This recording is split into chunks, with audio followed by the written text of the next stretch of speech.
All right, so today we're going to dive into a story about some serious power. I'm talking about a modern day gold rush, and the one company that's kind of quietly become the gatekeeper to our entire future. It's wild, right?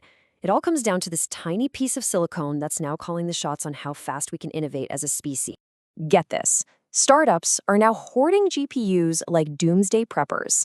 And no, that's not me exaggerating. That's a direct quote from a recent analysis. You've got this frenzy happening in tech hubs all over the globe. Companies are just desperately stockpiling this one specific piece of hardware. So you got to ask, right? Why? What on earth is so important that people are comparing it to, canned goods for the apocalypse? Well, the answer is we're smack in the middle of this massive economic shift. A totally new resource has become pretty much the most valuable thing on the planet.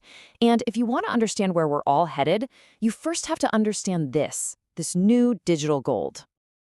For forever, really, wealth and power came from stuff you could hold, right? Gold, oil. That's the stuff that fueled empires, built entire industries. But today, the new power is built on something completely different: graphics chips, GPUs. And these little things are now seen as even more valuable than oil because, and this is the key, they are the absolute essential engine of artificial intelligence. And here's where the story gets really, really interesting. Because this isn't a market with tons of competition. You'd think there'd be dozens of players. Nope. In the world of high-powered AI chips, one name just stands miles above everyone else. They control the supply, and you could argue, they control the destiny of the entire AI industry. And that company is Nvidia. So, how on earth did we get here? I mean, how did a little chip that was originally just designed to make your video games look prettier suddenly become the absolute linchpin of a global tech revolution? It's a heck of a story. Okay, so a GPU, it's not like the main brain in your computer, the CPU, that does really hard stuff one step at a time. Nope. The genius of a GPU is that it can do thousands of simple things all at the exact same time. Think of it like an army of ants instead of one big ox. It was built to draw all the pixels on a video game screen simultaneously. And then somebody had this massive aha moment. They realized that this exact skill, doing a ton of simple things at once, was absolutely perfect for training AI. And that's really the journey in a nutshell. Step one, it starts out just powering video games, right? Making dragons and explosions look awesome. Then step two, scientists figure out, hey, we can use that power for our super complex research. But step three, that was the real game changer. The leap into AI. That's when GPUs became the one thing you absolutely had to have to build these huge AI models that are, let's be honest, changing everything. Look, a pivot that huge and that successful, it doesn't just happen by accident. No way. It takes some serious vision, a killer strategy, and a leader who can basically see around corners. And for Nvidia, that leader is, well, he's a character just as unique as the tech itself. People have called him the Mick Jagger of semiconductors. And honestly, it kind of fits. We're talking about an industry full of quiet, behind-the-scenes engineers, and this guy has a total rock star persona. He's up on stage in front of stadium-sized crowds. He's built this incredible personal brand that's basically one and the same with the company. Yeah, we're talking about Jensen Huang. He's the co-founder and CEO, and you'll almost always see him in his signature leather jacket. But he's not just a CEO, he's the architect of this whole thing.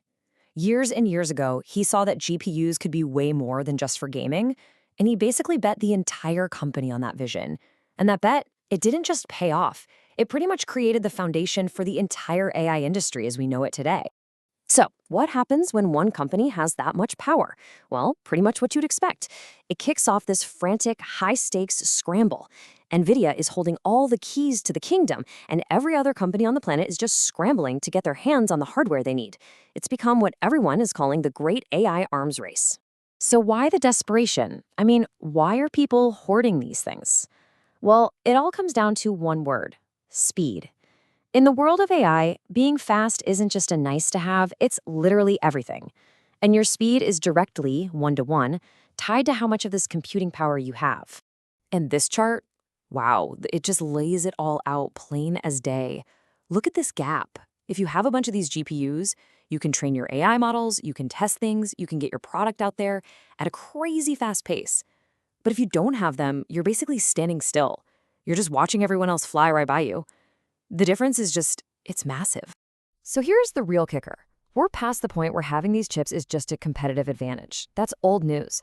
We're now at a point where not having them is basically a death sentence for any startup with serious AI dreams. It's not about getting ahead anymore, it's about survival.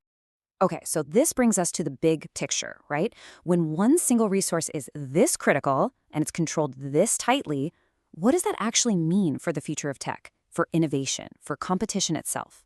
So let's just lay out the new reality we're living in. First, you've got one company that basically controls the key to all of AI. Second, that means the speed of human innovation is now tied to a single company's supply chain. Third, it's kicked off a global tech gold rush, where even entire countries are trying to get in on it. And what that all boils down to is this: the future of maybe the most important technology we've ever created is incredibly concentrated. It's in the hands of the very few who can get these chips. And that leaves us with one last really big question to chew on. You know, in the old gold rushes, a few lucky people struck gold, but the people who really got rich, they were the ones selling the picks and shovels. Well, in this new digital gold rush, Nvidia is selling all the shovels. So as we barrel into this new future, you just have to wonder, when one company controls the gold, who really wins the gold rush?